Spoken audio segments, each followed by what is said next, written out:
All right, everyone. According to a new report from PW Nexus, Tonga Loa looks to return to SmackDown in June following a long recovery from the bicep injury he suffered during the Bloodline versus Bloodline War Games match at Survivor Series last year.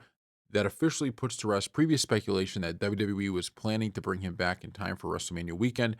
Previously, WrestleVotes noted that WWE was shooting for WrestleMania for Tonga Loa, but even then admitted, I don't know if they have a spot for him. I wouldn't say that he's got a tag match lined up. That plan now appears to be off the table entirely.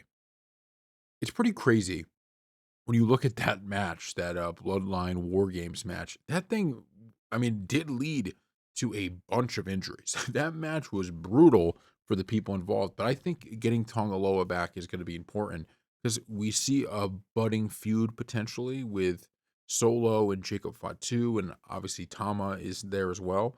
So you got 2 of them, but you really could use the 3rd, right? You could use Tonga Loa to kind of fill out that bloodline, and I think that's probably where they're going. My guess is they're gonna try to break Jacob Fatu off on his own. It seems like that's where they're going, and you could still have the bloodline existing in the form of, Solo, Tama, and Tonga, which I think is good.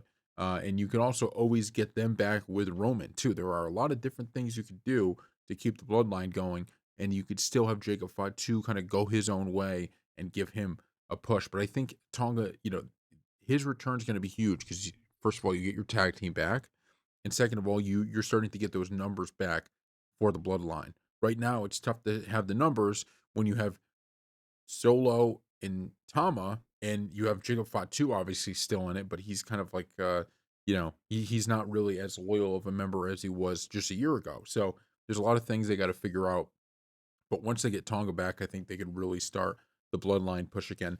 It's pretty interesting. I thought there was so much depth to the story. I thought we'd be seeing this story continuing for another year. I thought there was a lot of different angles they can go, but it's pretty clear that they said, no, no, no. Cena versus Cody.